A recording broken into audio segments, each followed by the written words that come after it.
All right, for page 149 for extra credit, are you ready? Who can read it? Who's close? Natalie, can you see it? You want to read it? Moira, you want to read it? The 5 love languages. Dr. J. Chapman, good. Gifts, acts of service, high fives, quality time, words of affection, And then there's a website here. So, do you have a tab open? Will you go to this website? Just search up 5 love languages. Put the number 5 in, then type lovelanguages.com.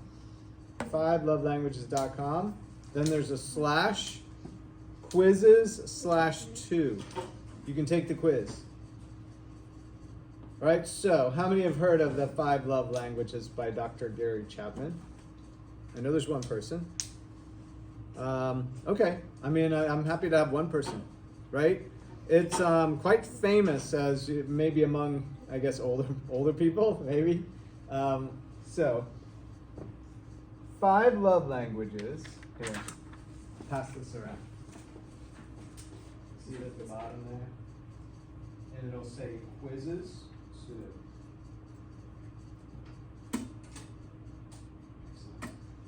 see it from there, Marisol?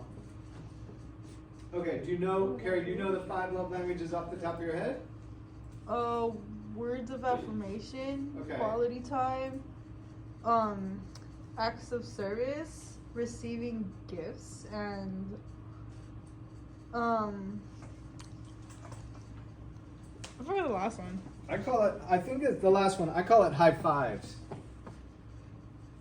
I kind of changed Oh, like it. physical touch? Yeah, I kind of changed it a little bit because we're in high school, so we're calling it high fives. We're doing the safe version of it, right? So yeah, and you might think of it as hugs maybe a little bit more, but high fives I think is completely safe for us to talk about. So yeah, gifts, acts of service, high fives, quality time, and words of affirmation. They're in no order of importance, and to my understanding, they're pretty much distributed randomly among us.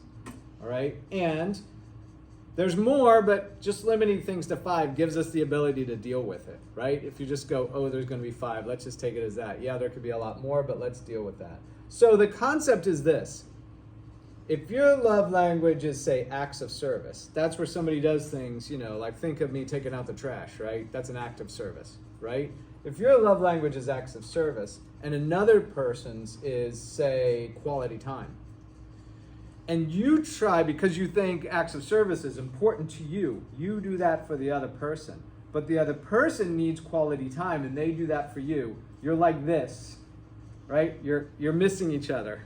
You're not connecting on the level that's important for you both. Does this make sense?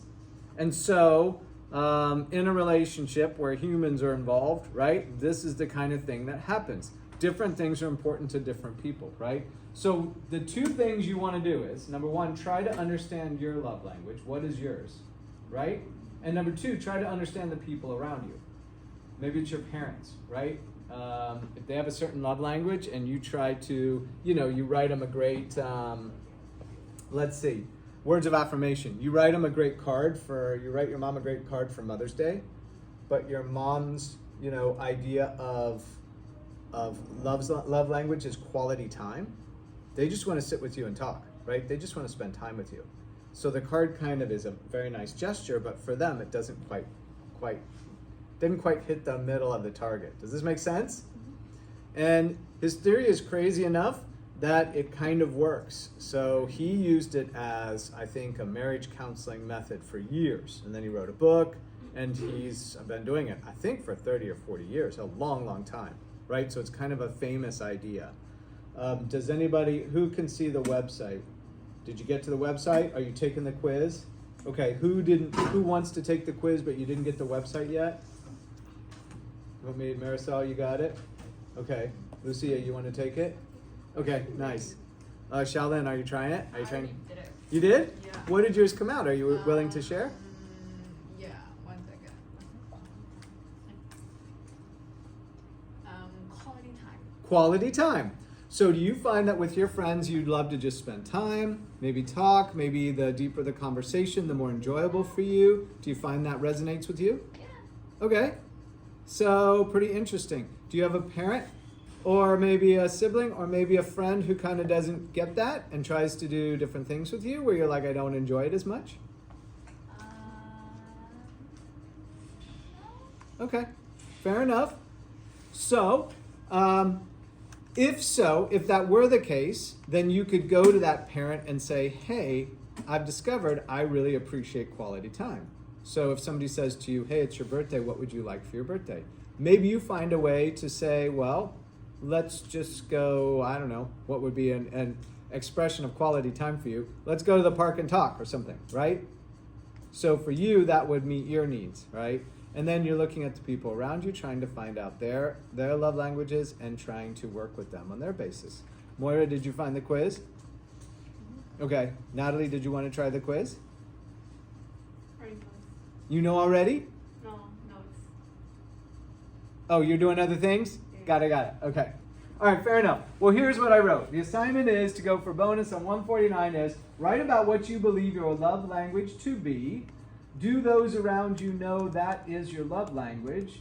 Do you know theirs? And then go to the website and take the free quiz and see your results. That's it.